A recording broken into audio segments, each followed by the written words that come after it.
Well, morning everybody. It's so nice to see you on this beautiful day. And if you have a block handy in your house, that would be great. If you don't have, I mean, when would you have a yoga block handy? But if you have a cushion even, or a book or something thick like a block, you might need it this morning.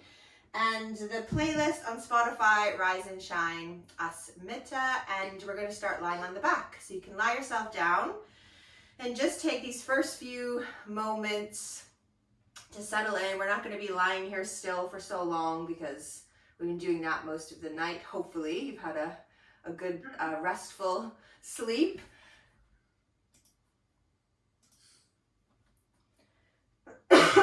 Excuse me. So just becoming that witness to the breath, to the body, to how you're feeling this morning.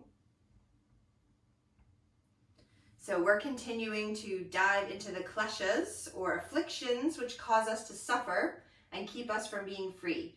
And the kleshas are of three levels: intellectual, emotional, and instinctive. And the first, which we explored last week, avidya, falls within intellectual, as does today's klesha, which is Asmita, which translates as ego.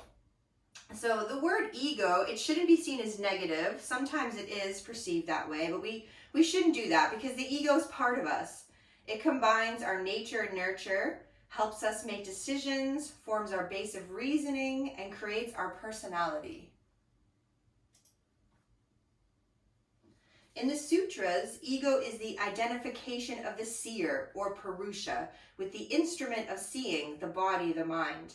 So Asmita serves as a warning to not allow this sense of I to become the most important thing in life, because when we attach too much to the ego, we suffer. So you are not your mind, you are not your body, you are the self, the seer, the purusha, the witness to it all. That inner self, your pure consciousness, doesn't want or need anything. It is the place where you are free, and it is the place of oneness. So we're just going to practice this morning with thinking about ways the ego might try to take center stage. Does this physical practice tame the ego, or does it fuel it? And by bringing this awareness to your practice, you start to chip away at barriers to experiencing your true self and accessing that divine nature of your being, which needs no validation.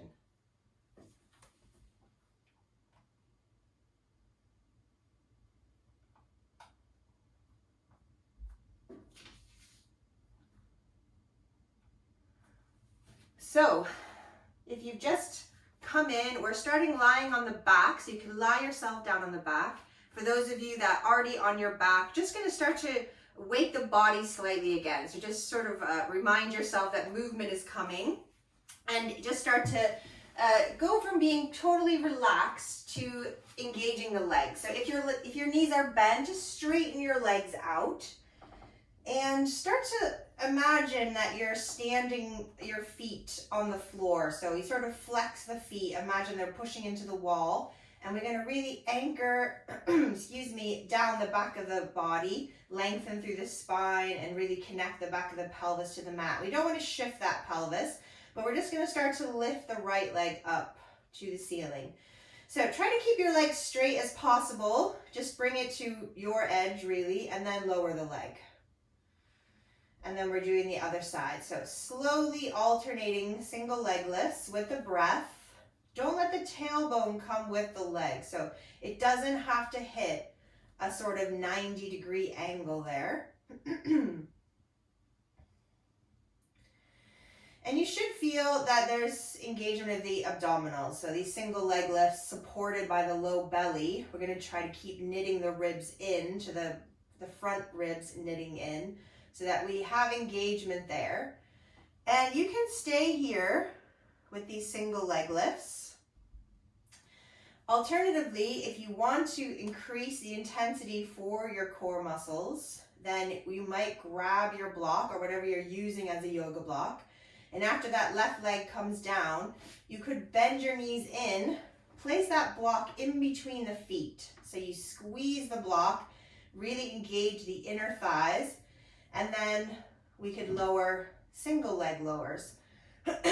Now that might feel uncomfortable for your lower back. So this is really dependent on the sort of shape of your spine.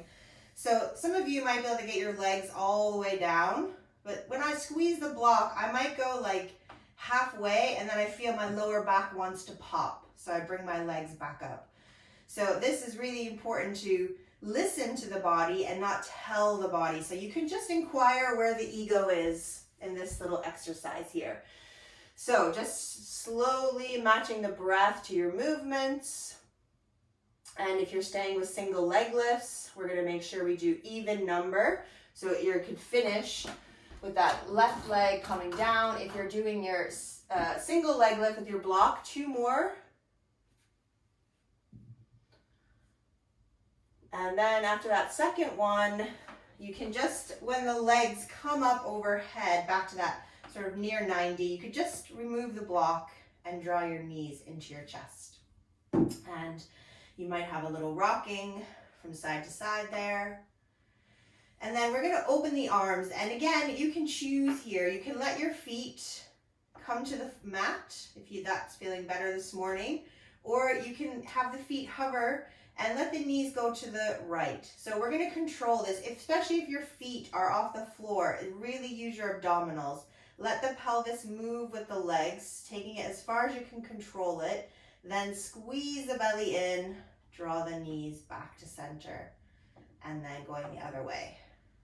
Trying to keep the knees stacked as much as possible. That opposite shoulder is going to anchor you down to the floor. So don't go so far that that shoulder pops up.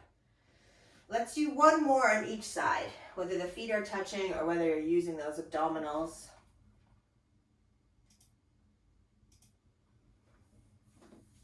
So if you started on the right, you'll take that final one on the left.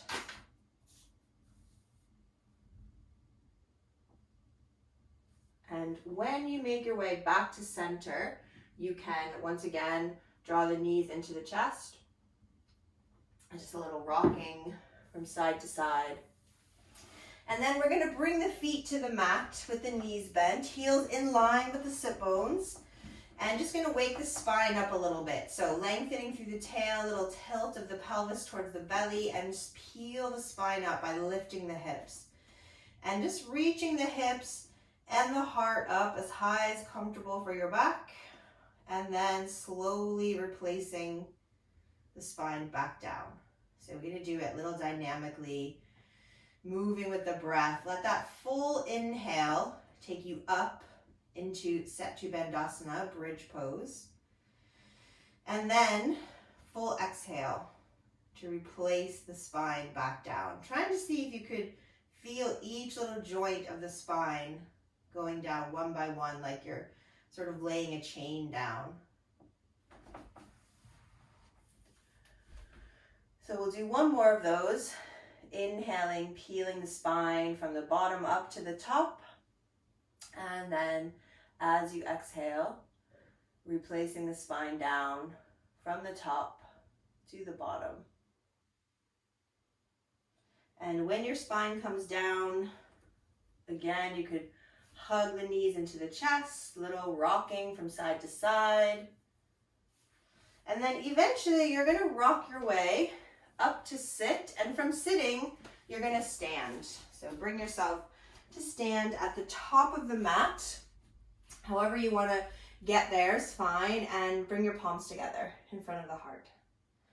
So we're going to inhale, reach the arms up, get nice and tall as you anchor through the feet. Exhale, pour it down to your legs, full forward bend.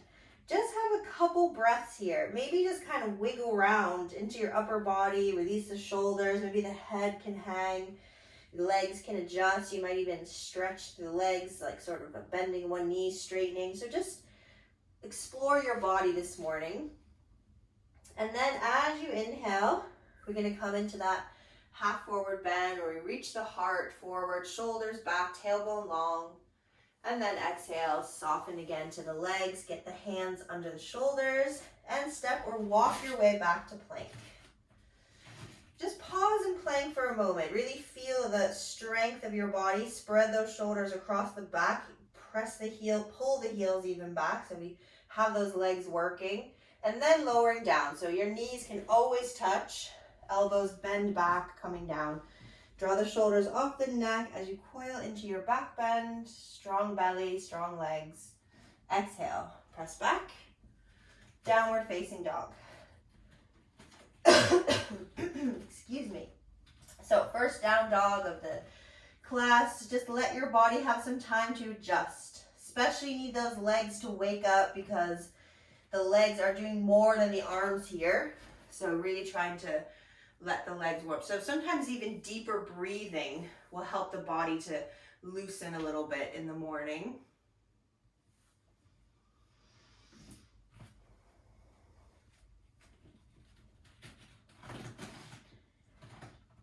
From here, let's just step the right foot forward towards the hands. And then we're gonna lower that left knee to the mat. And when you take your next exhale, just see if you could straighten the front leg and then bend back into the knee. So we're gonna do one more like this, just straightening up and reaching the hips back. So bringing the knee, bend to come forward. You can keep with that exact same thing, or if you like, we could reach the arms in front with the bent knee.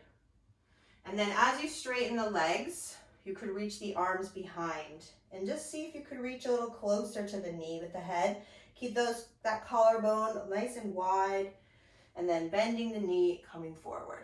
So fingertips can stay on the floor, or arms can come with you. Last one where we straighten the leg, reach the arms behind.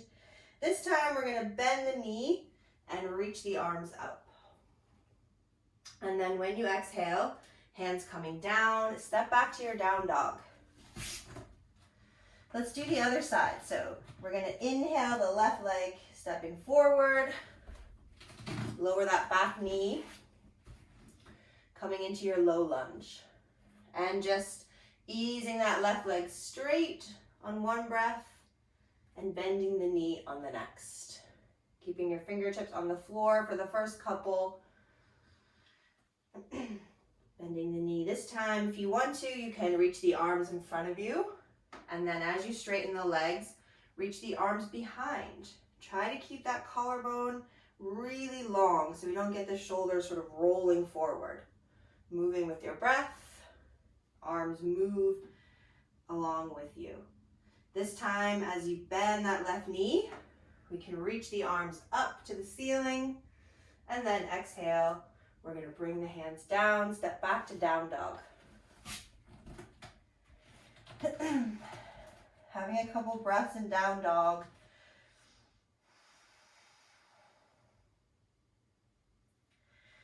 With your next exhale, let's step forward to the front of the mat.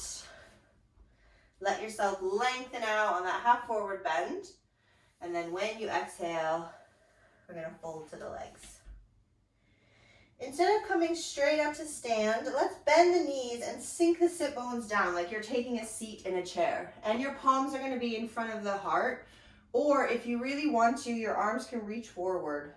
So again, listening to the body, not telling it. Just noticing where the ego rests within your practice. And we're going to start to stand up. And then see if we could come all the way up onto those tiptoes. Every toe engaged. Let the heels come down, bend the knees, sit back in your chair. One more time, standing up, and then keep going up onto the tippy toes, and then let the heels anchor down again. Inhale, reach up nice and tall. Exhale, dive down to the legs. As you breathe in, we lengthen in our half forward bend. And then as you breathe out, we're going to fold, plant the hands, step back to plank, lower yourself down, taking your back bend on that inhale, coiling up, exhale, pressing back, downward facing dog.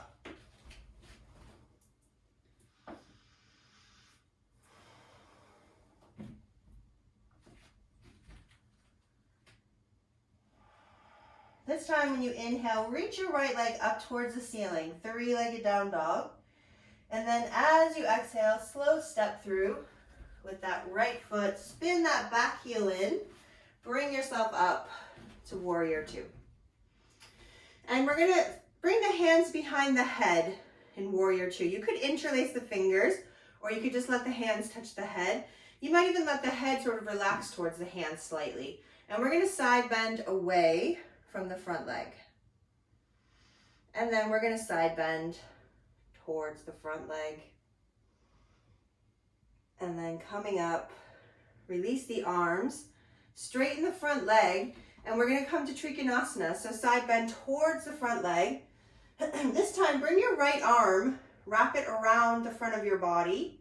Reach your left arm a little further towards the front of your mat. And then bring yourself back up to warrior two. So 2 more of those. We're gonna straighten the front leg, reach the right arm around the front of you, left arm up overhead, triangle pose with a little hug.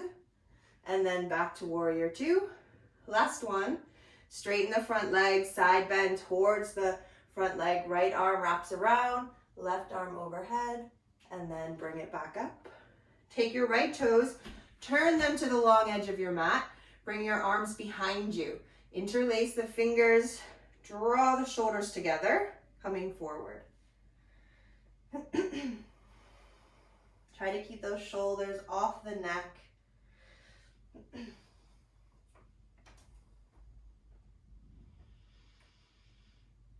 And then you can just release the fingers, let the arms start to float down towards the floor. And we can just start to pivot the feet towards the front. Walk your hands around towards the front of the mat.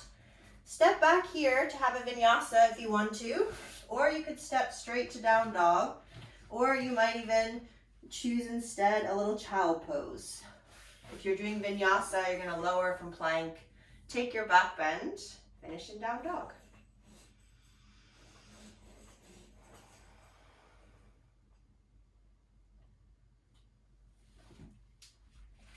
Other side. So when you breathe in, we're gonna reach that left leg up to the ceiling. As you breathe out, step it through, we're spin the back heel in, and then we're coming to warrior two again. So feet make that L shape, arms reach away. Then we're gonna bend the elbows and take a little side bend away from the left leg. And then bring it back up. Side bend towards the front leg. Bring yourself back up. Release your arms. Straighten that front leg. We side bending towards the front leg. The bottom arm wraps around the front. Top arm reaches overhead. And then bend the knee, come back up, warrior two. 2 more like that. Triconasana with a little hug.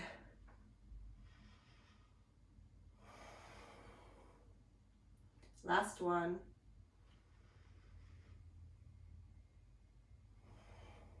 When you get yourself into warrior two, you're gonna turn those front toes to the long edge again. This time, bring your hands to your hips. Try to recreate the same action in the shoulders without the arms to do it. So collarbone stays nice and long, shoulders draw down the back, and we're gonna come forward like this, trying to maintain it without the shoulders falling to the neck. You might find you don't come as far forward into the posture, which is okay. We just want to think about not letting the whole all of gravity sort of take the body with it, so we can control the shoulders with the upper back. And then you can just soften the hands down to the mat. And once again, spin yourself back around towards the front. Same option as before. Vinyasa, down dog, or a child pose.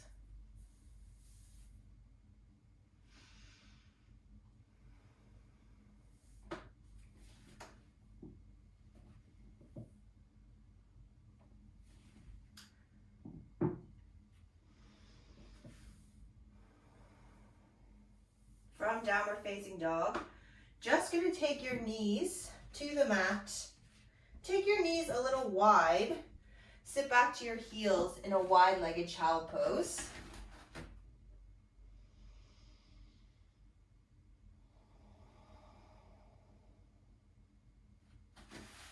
And then start to walk your hands back up towards you And we can bring the knees back together. Just gonna cross the ankles to come to sit. So if that doesn't work for you to cross your ankles to come to sit, just bring yourself to sit so that you can take your legs out in front of you. And then from here, we're gonna take the right leg out to the side and keep the left leg folded in. So right leg is really engaged. Imagine it's pushing into the wall. Left leg also, imagine you could really drive it down into your mat. We're gonna reach right arm towards the right leg. Take a tiny turn to the left.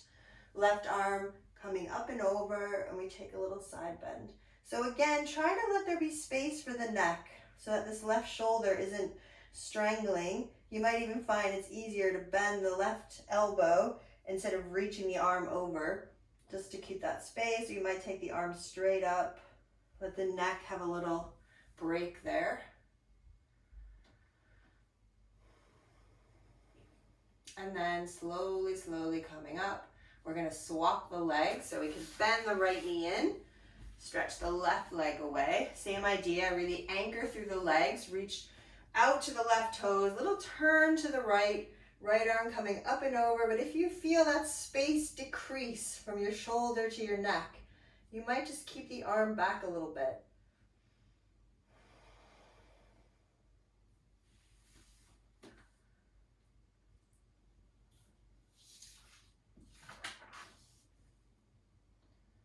And then slowly come up. We're gonna open out this right leg. So if you feel like you're really far back, you're sort of slouching here, having a block or rolling your mat can be really helpful. You might just sort of let your sit bones rest very like as if you're tipping off the block to help the pelvis be centered instead of tilted. And then we can come forward. Again, keeping the legs just as engaged as they were when you did this posture standing a few minutes ago.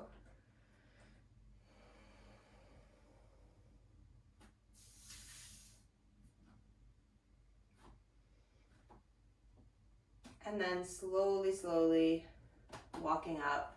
I'm going to put a little softness in the knees, slide the legs back together, and find yourself a comfortable seat. Maybe grabbing something warm before you do that so you don't lose heat in the body. And a comfortable seat does not have to be cross-legged. Sitting cross-legged doesn't make us better at yoga. So let it be comfortable so that you don't find you're distracted by the body's discomfort. And we're going to have another short meditation this morning.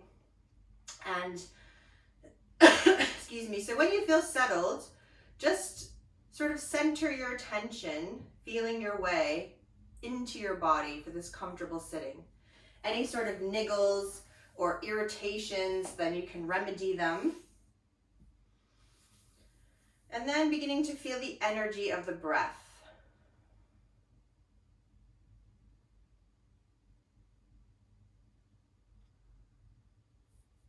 And then taking a moment to consider how it feels to be you.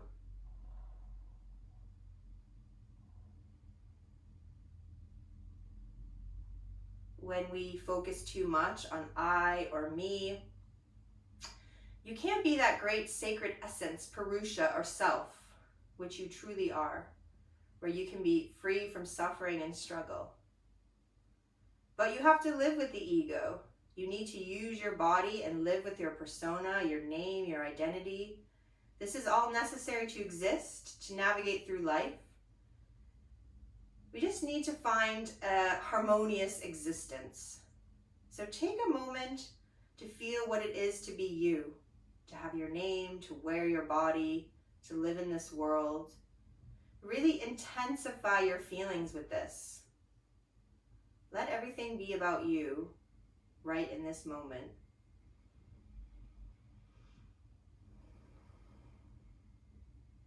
And now just dial it back. Remind yourself that you are more than your body. You are more than your thoughts. You are connected to everything and everyone just through your breath. All living beings are breathing just as you are breathing now. So we're going to meditate on a mantra this morning, which is a tool for the mind to access your true nature. And mantras are often chanted aloud. They create vibration. So of course, feel free to use your voice. But if you don't feel comfortable doing that, then it's also fine to just repeat it mentally to yourself.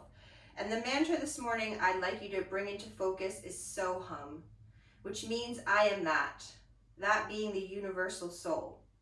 And this mantra already occurs naturally. You can listen for it on your inhalation and your exhalation. Soham is happening in human beings and all living creatures at different frequencies. You only need to be still and take the time to listen. So as you inhale, you might listen for the subtle sound of so on the breath.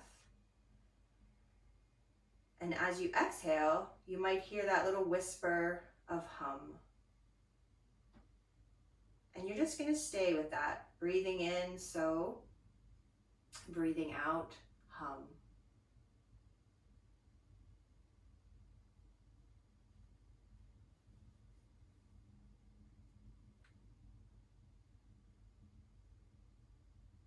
Just allow the focus to come from the heart and the mind, to keep the mind on this japa meditation.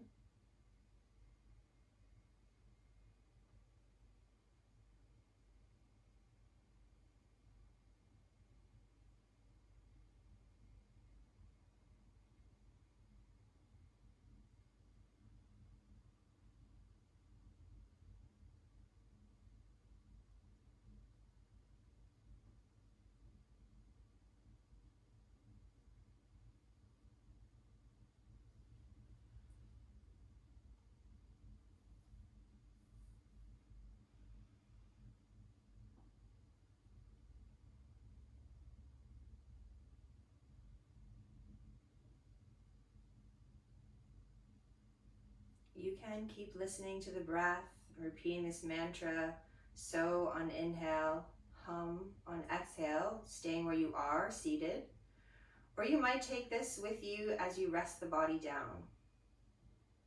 You can choose if the body is enjoying and comfortable and relaxed sitting, but also Shavasana, important posture to reap the benefit of your practice. But keep Soham with you. As you breathe in, so you acknowledge the need for your I, for your ego to take you through life. As you breathe out, you are reminded that you are more than I. You are one with the universe. You connect to your essence, to your true self, this place of freedom, of samadhi.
Yoga practices shift our identity away from the ego personality and its struggles so that we can begin to reconnect with the essential nature of our being, which is bliss. Yoga practices shift our identity away from the ego personality and its struggles so that we can begin to reconnect with the essential nature of our being, which is bliss.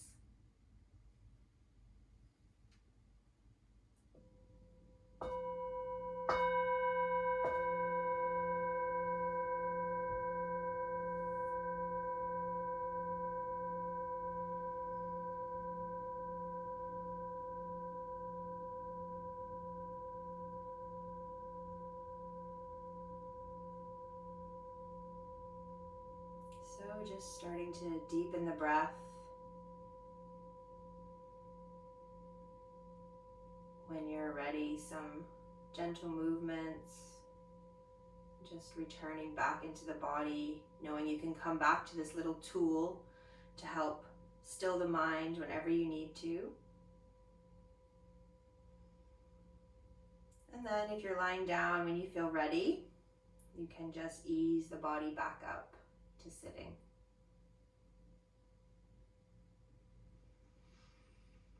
So I thank you all for joining me. Namaste.